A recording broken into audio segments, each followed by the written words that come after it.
Hey there. Thank you for joining me, Stanley, on this Saturday. First of all, I wanted to give you a huge thank you.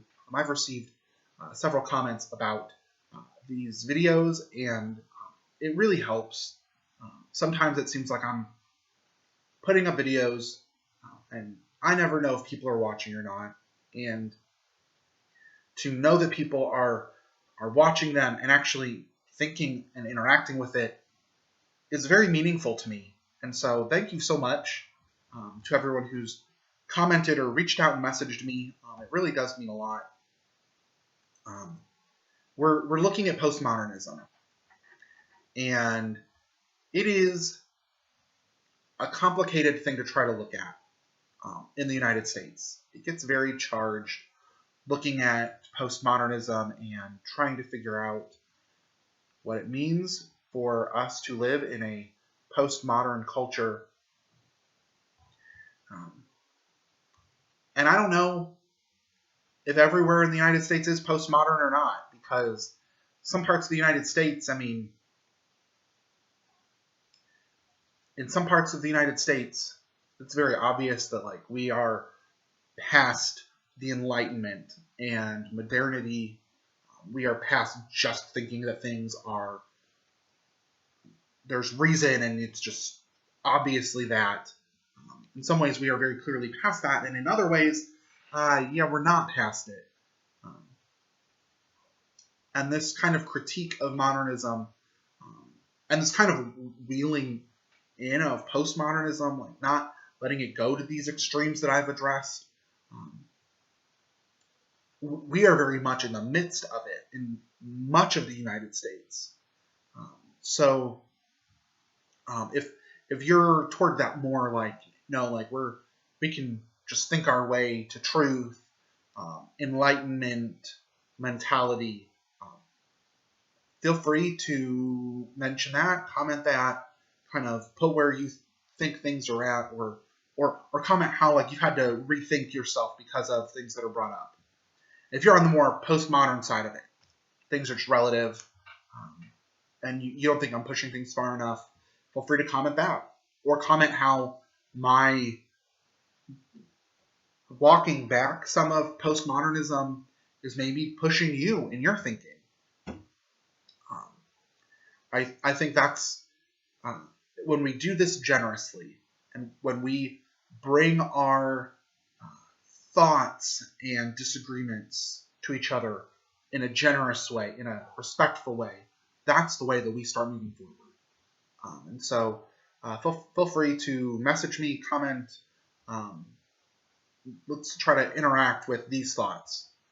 Today's is going to be weird in some ways, regardless of where we fall. Because I'm talking about language and how our language actually will change how we think.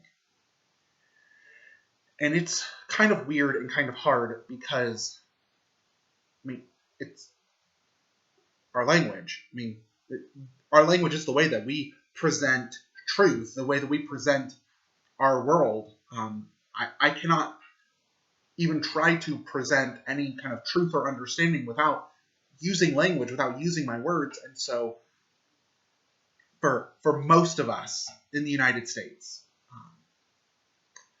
that language just kind of is what is. And most of us don't think about how language shapes the way that we see reality. Because honestly, most of us know English or a single language. We're not a bilingual country, and for us to begin to see how language can shape our understanding of reality, we have to see how languages interact with each other. And most people in the United States think, oh well, it's just kind of here's the word for this thing. So here's a hand. So there's a word for hand in another language, and I just need to know the word for hand in that other language, and we're good. And I'm sure that there are things like that. There are going to be a lot of things like that.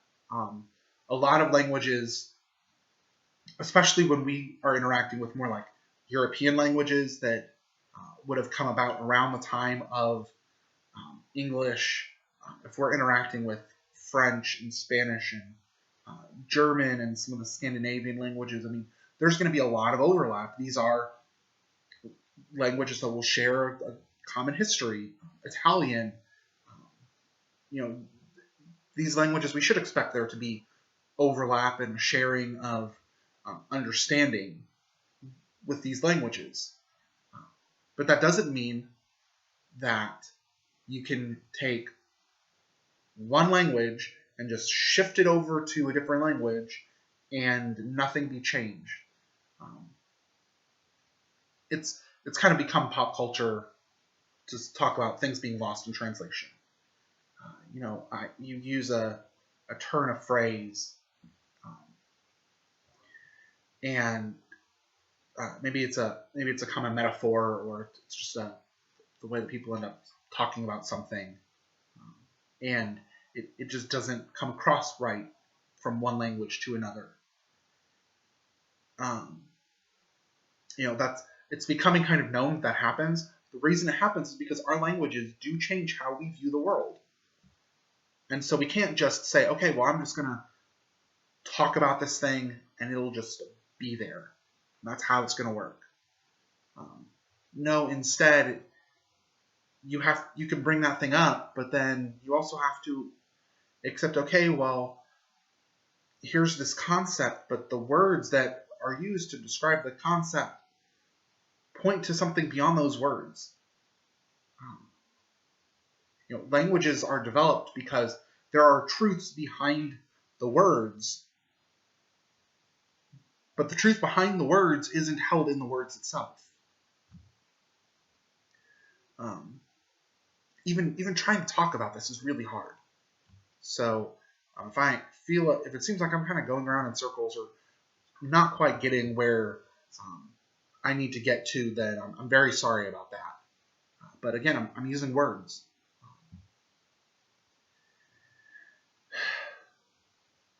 If you think about the way that media is portraying what's going on, it's really easy to start seeing how our language can affect our understanding of truth.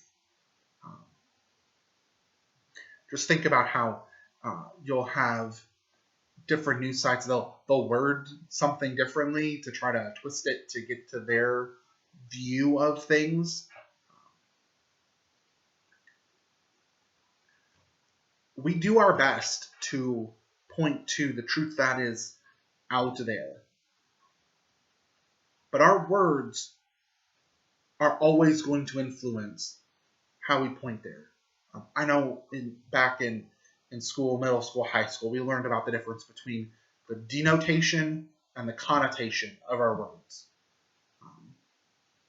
The denotation is just, that's what the word means. It's the dictionary definition of the word. The connotation is, okay, well, that might be the dictionary definition, but that word also probably shades that meaning a bit. If we'll have multiple words for something, some of those words kind of mean that, but they also mean it either in a more positive or a more negative way or a more nuanced way, or it kind of points more toward this reality. And so when you pick your words, it will change how you actually communicate truth to other people. I am about 6 feet tall. And so, I can say, I'm about 6 feet tall. And that means one thing. Or I could say, well, I'm less than 6 feet tall. Well, that sounds a bit different. Or I can give the exact height, if I know it. I think it's 5'11". I'm not positive. Okay, well, that can mean something. Or I could say, I'm short for my weight, or I am overweight, or I'm a bit heavy for my height, or my body mass index is too high, or whatever you want to say. Like all of those are kind of pointing to the same thing. Some of them brought weight into the equation, but they're all kind of pointing toward my height being, my height's average. And I mean, I can say that, but all of those start to make it seem a bit different. And that's something as simple as me talking about my height and weight. We haven't even gotten into complex topics and arguments, and I think this is one of the problems that we're having talking about what's going on in the world is that, man, we like to use our words to try to communicate our view of what's happening, and sometimes we do it without even thinking about how the very words that we're using are trying to slant the truth of what's going on.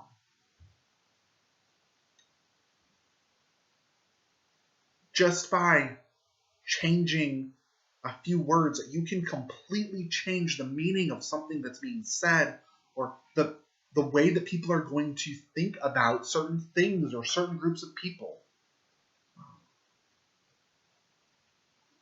And on the one hand, that's just the way that things are. Like, we will not change that that's the reality of things just by changing a couple words or saying, oh, we'll try to use more neutral words. That's the way that it is. But we need to be aware of it. Because if we're aware of it, then when we're trying to communicate truth to each other, we can then say, okay, is our disagreement about the thing that's actually there? Like, we don't agree on the facts. Or is our disagreement about the meaning of those facts? Or is our disagreement just about a couple words? And do we think that the disagreement of those words is important enough to completely change our concept of what's happening? You know, if I'm disagreeing with someone and it's just one or two words that they're using that makes it feel like they're saying something that's not true, do those words so change the perception of truth that I need to fight for that? Or do I need to say, hey, you know what? Those couple words, okay, yeah, fine. You know what? Let's say that's the way that it is. We're just arguing about a word or two. That's fine. We don't need to argue about that.